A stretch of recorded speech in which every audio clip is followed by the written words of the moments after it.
maître mot de la BAC. Créée au cœur d'un pays d'Auge très durement touché par le chômage, la bourse d'aide aux chômeurs se proposait d'agir comme intermédiaire en trouvant de petits boulots qui permettraient aux chômeurs de renouer contact avec le monde du travail.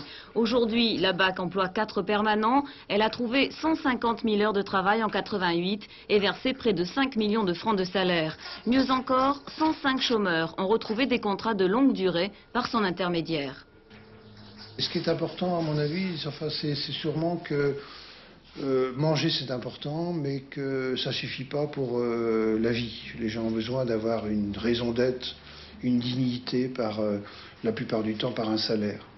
Ce principe de l'aide aux chômeurs par le travail régit donc toute l'action de la BAC. Et pour aller plus loin, l'association a même créé sa propre entreprise de fer et de menuiserie à Lisieux. Les cadres sont d'anciens chômeurs qualifiés et le personnel, des jeunes en situation d'échec, qui trouvent là une formation concrète. En 1985, une dizaine d'associations comme la BAC existaient en France. Elles sont 750 aujourd'hui, pour la plupart regroupées sous l'égide du CORAS, un comité de coordination basé à Lisieux. Fortes de leur expérience, elles veulent maintenant s'assurer de l'application rigoureuse des 2 dimensions du RMI.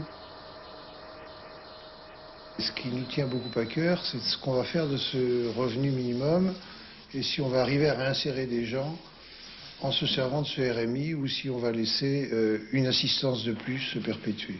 Et je crois que c'est vraiment un pari, si vous voulez, de notre société aujourd'hui.